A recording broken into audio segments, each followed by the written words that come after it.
El día de hoy quiero contarles que después de muchos meses volví a pintar.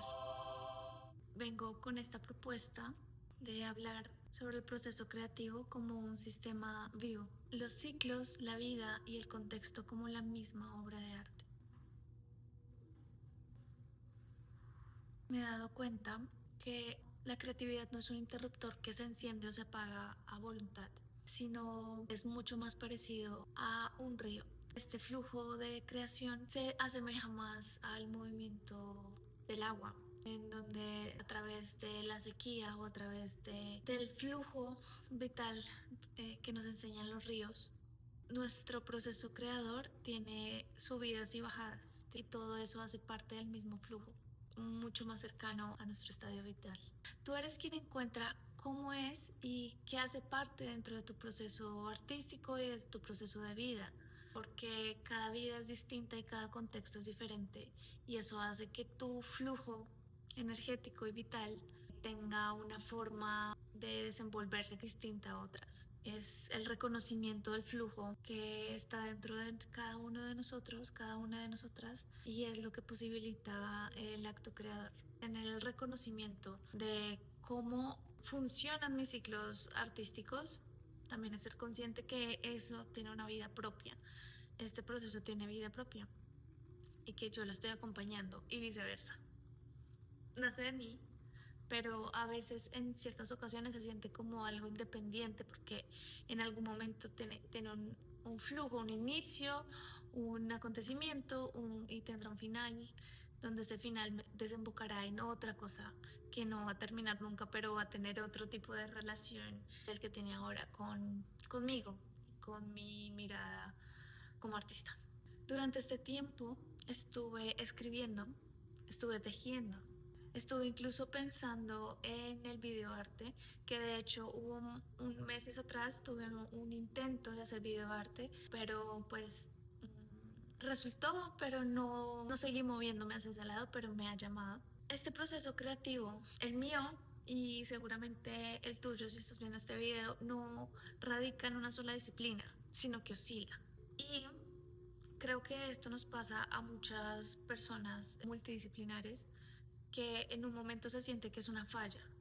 Estoy haciendo todo lo contrario que hace unos años me imaginé que iba a ser para toda mi vida y parece que eso estuviera mal y de hecho al sistema no le funciona tanto que uno termine siendo un ser como multifacético y como que vaya saltando de una disciplina a otra, porque lo que más se rige en la actualidad es enfocarse en una sola cosa y hacerla bien.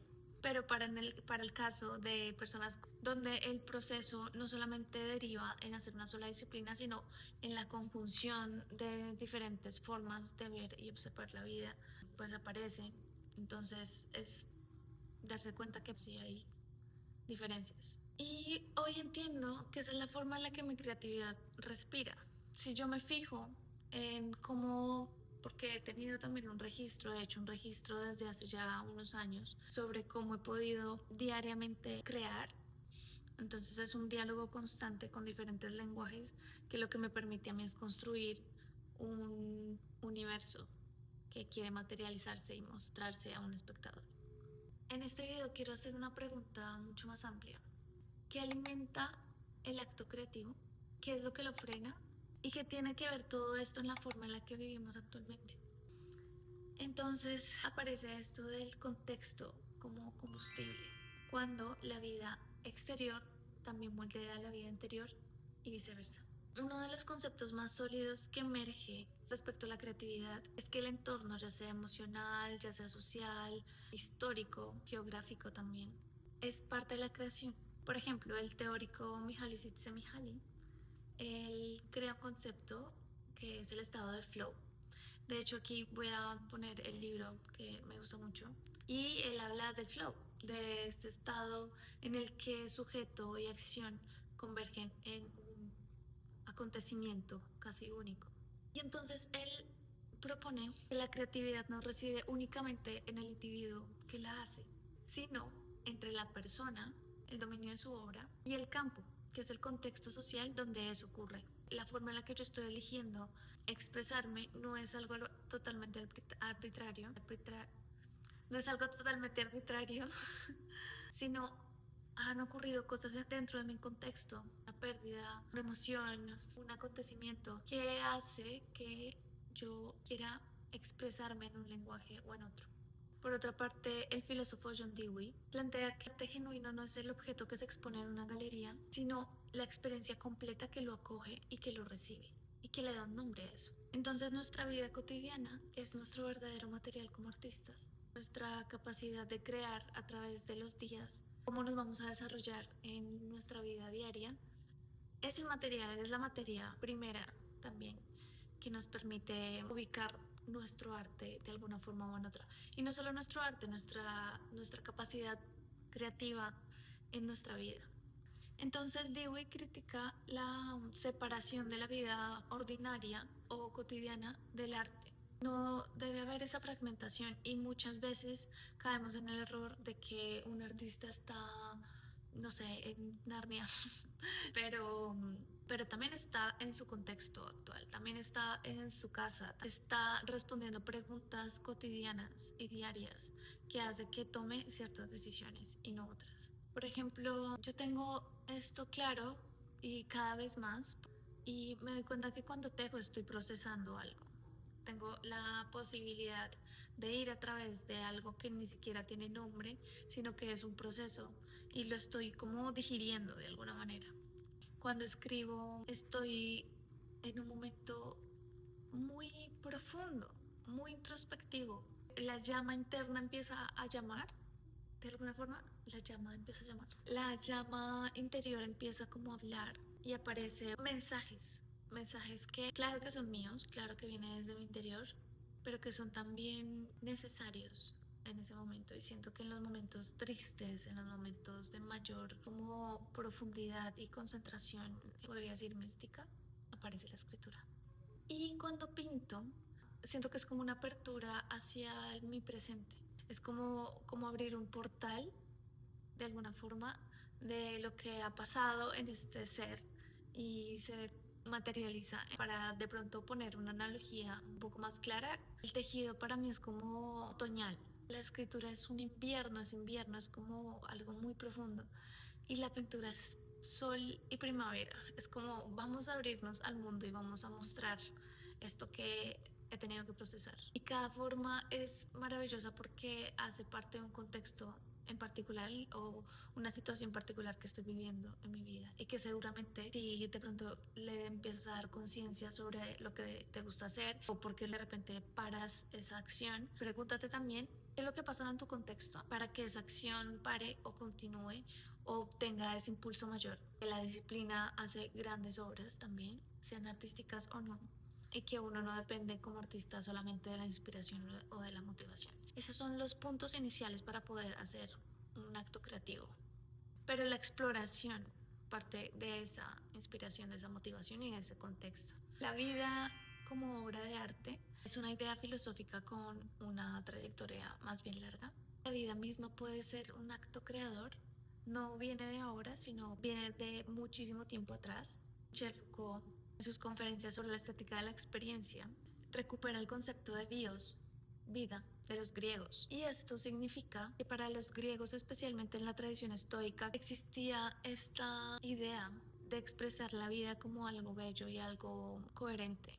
Y no para una mirada exterior ni para una aprobación social, sino por encima de todo eso, una práctica ética con uno mismo. Entonces, Foucault habla sobre las tecnologías del yo, que básicamente son esas prácticas que nosotros utilizamos para cuidarnos, para cuidar nuestra vida, para transformarla. Entonces, también es pensar que el arte verdadero no parte de una validación externa, ni parte de una oferta-demanda de un público. Eso también es un gran debate. Para mí eso es decoración. El arte responde a una necesidad interior que tiene este impulso de salir y materializarse de diferentes maneras. Nosotros, ya lo he dicho antes, somos un canal, somos como una vasija donde cierta información que va mucho más allá de nosotros, a través de la historia, del tiempo, del contexto, de lo que significa humanidad, llega a nosotros como un mensaje. Somos nosotros los que le damos ese toque singular porque tenemos una vida en particular y un contexto específico que hace que ese mensaje llegue de maneras bellas o estéticas, armoniosas, caóticas, pero que lleguen de formas distintas. Pero son los mensajes que se repiten una y otra vez a través de la historia. No hay nada nuevo. La novedad, lo original, viene del origen. Y el origen es lo que nos permite a nosotros reconocer lo infinito que es.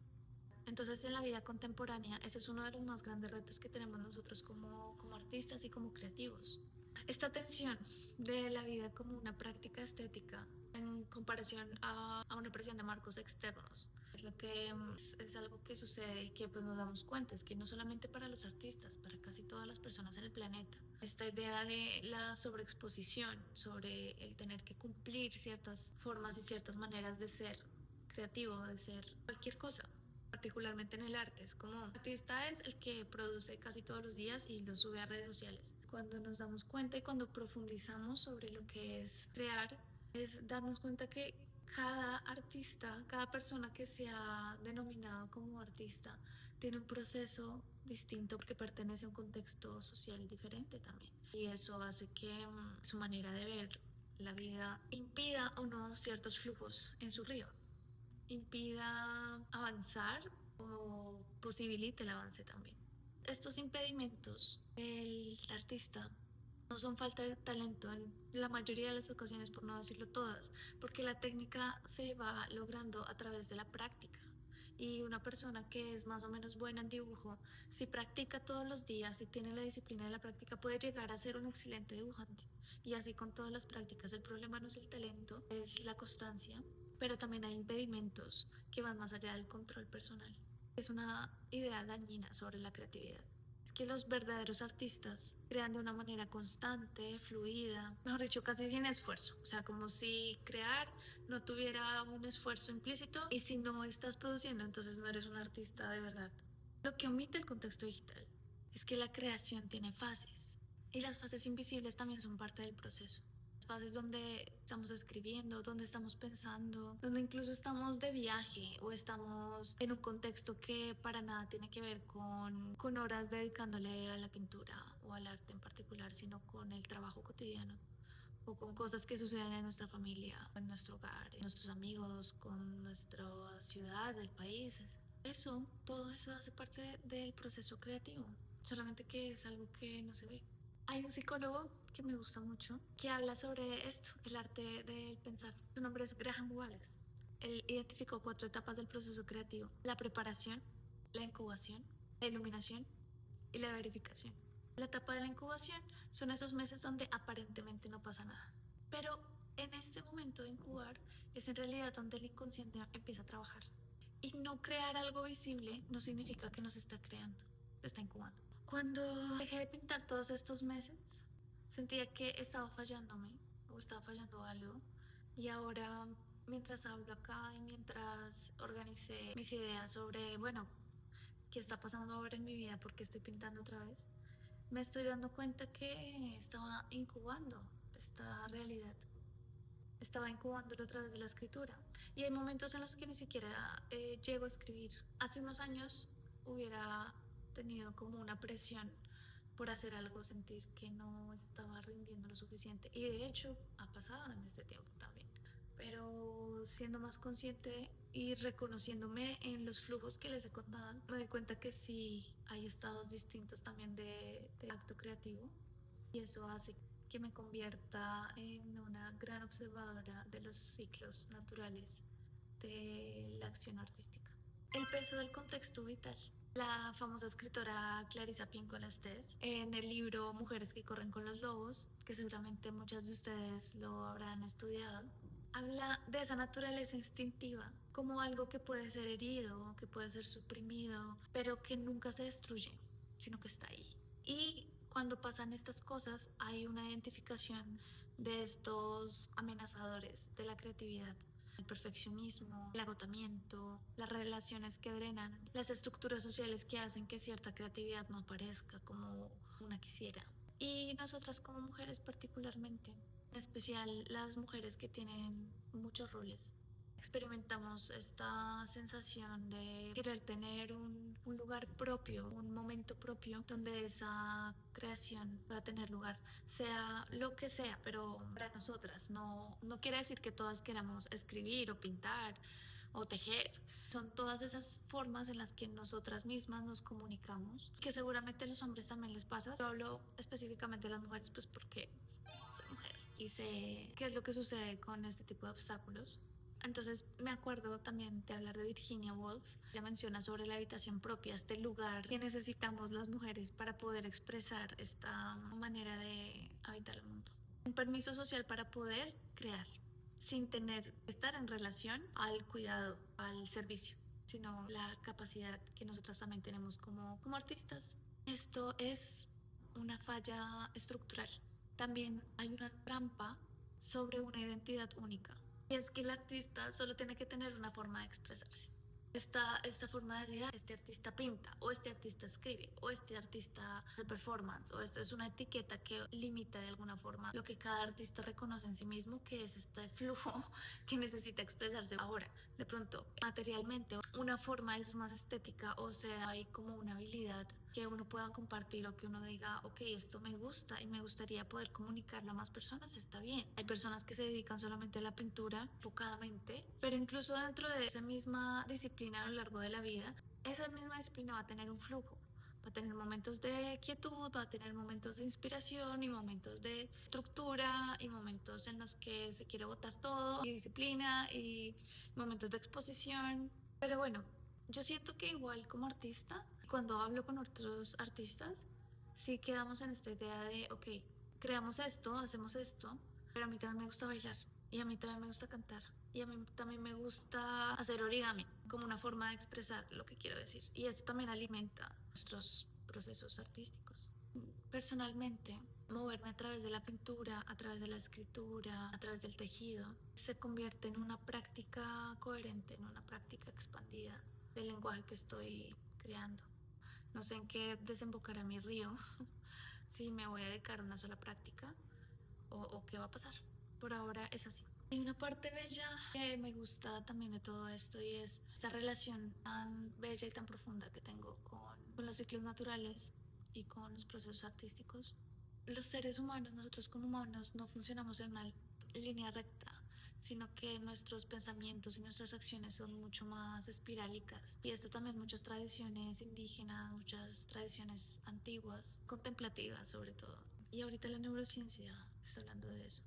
Por ejemplo, en la flora están los hongos y los hongos, lejos de ser algo negativo para la naturaleza, son los que construyen realmente todo un ecosistema y son el ejemplo clarísimo de la transmutación. Es la muerte regenerándose y permitiendo que la vida empiece otra vez. Es como el trabajo subterráneo que tiene la naturaleza para decir, ok, hay muerte, pero hay vida, hay incubación y hay preparación, pero también va a haber exposición en algún momento. Y los hongos son ese intermediario, bellísimos, bellísimos los hongos. Entonces la inspiración puede ser como esta especie de micelio invisible. También no es como los momentos de escritura de introspección profunda de la llama que está ahí y que duele, pero aparece. Y el invierno no es una negación de la primavera, sino es gracias al invierno existe la primavera. Una comunión elemental. Los ciclos. Imaginarse el proceso creativo, el acto creativo como un acto natural. Nosotros, un acto de la naturaleza misma. Es que somos creadores también de esta naturaleza de una forma mucho más simbólica, abstracta, pero aún así hacemos parte de esto. Entonces, asimismo, ¿cómo se respetan los ciclos de la naturaleza? Bueno, en la medida que se puede respetar en esta humanidad que está en decadencia. Hay que respetar esos procesos y hay que permitir que esa muerte simbólica interior aparezca y que la duda, el caos, la incertidumbre de no saber qué hacer en el proyecto o en la vida, eso hace parte del proceso y forzarlo va a hacer que no emerja nada, va a interrumpir esa flor que van a hacer, va a ser algo que no, de pronto no estaba destinado a ser. Y esto lo digo así porque muchas veces sucede por estar tan enfocados en producir, en mostrar, en hacer. Nos pasamos la parte más bella, creo yo, que es la de estar en el proceso y en el presente de lo que se hace. El tema del videoarte, por ejemplo, personalmente, es un umbral para mí. Es algo que no está totalmente explorado, es como un miedo. Pero, y cuando hablo de esto, lo hablo como con cierta cautela porque es como si necesitara un permiso para hacer el arte que quiero hacer visual. Sobre todo porque para mí el videoarte es como una conexión con el presente, con la presencia, exactamente, el movimiento exacto desde el momento en el que tú estás grabando. De pronto esto es videoarte. El videoarte utiliza la cotidianidad y la convierte en un producto estético. Lo inexplorado no llega a ser una carencia, sino que es una frontera. Y las fronteras también son parte de lo que nos posibilita ver más allá, o lo que nos dice que hay algo mucho más allá de lo que ya conocemos. En medio de todo esto hay una búsqueda del proceso creativo también como una práctica personal que me acerca mucho a la espiritualidad. Y con esto no quiero hablar de religión, no quiero hablar de New Age, para nada, pero sí como esta práctica que va asociándose más como una contemplación metafísica de lo que soy. En parte porque todas las tradiciones han pensado profundamente sobre la creatividad, donde hay una constante de pensar que crear no es producir objetos, sino crear es un modo de estar en el mundo. Desde la poiesis en Grecia, las filosofías zen, todos tenemos ese potencial y esa capacidad de formar de manera consciente nuestra propia existencia. Eso es un acto creador. La búsqueda de lo creativo no es cuando yo agarro el lápiz o cuando yo agarro el pincel y me pongo a pintar, sino comienza desde el momento en el que yo estoy prestando una atención particular al mundo y en cómo habito mi cuerpo, por ejemplo, y en toda la serie de preguntas que nos hacemos cuando estamos quietos, cuando estamos observando. Por eso es tan importante los espacios de silencio, las meditaciones, porque nos acercan a ese momento en el que podemos reconocer qué es lo que nos mueve y qué es lo que queremos dar también al mundo. Volver a pintar después de tantos meses no es algo negativo ni una derrota o que empecé otra vez de cero y dejé atrás otras cosas. Es un ciclo que se está repitiendo, un ciclo que regresa a mi vida otra vez y que me está demostrando en qué contexto histórico, en qué contexto temporal estoy en mi vida, estoy atravesando. La creatividad es la atención que le prestamos a lo que hacemos. Hay algo político en esto y es la manera en la que estamos viviendo en una cultura que prioriza la productividad sobre la presencia y la constancia sobre la profundidad y que también la experiencia está por debajo del contenido que se tiene que hacer. Y esto no hace que respetemos nuestros propios ciclos. Si ustedes se dan cuenta, la experiencia a veces queda en un segundo plano cuando hay una intención estética de mostrar a los demás de lo que se está viviendo, cuando debe ser todo lo contrario. Y cuando el proceso creativo parte del interior y parte de ese reconocimiento de la experiencia, como ese momento en el que estás prestando atención, en el que estás conectada, conectado con lo que te va a permitir crear posteriormente. El proceso creativo es esa espiral maravillosa que nos habita y cada vez que regresamos a un punto similar pero diferente, con más materia interior, con más capas anteriores, tanto de manera técnica como también de manera experiencial. Cada vez que regreso a la pintura me doy cuenta que he ganado mucha experiencia, inspiración e historias por contar y que la disciplina, la constancia me van a permitir hacer un gran cuadro, pero también los ciclos naturales de mi cuerpo, de mi contexto social y de la vida misma que late aquí son los que me van a dar la posibilidad de entrar en este ciclo nuevo. Bueno, este fue el tema de hoy. Díganme en los comentarios qué piensan sobre este tema. Me encanta tenerlos aquí. Y bueno, nos vemos en el próximo.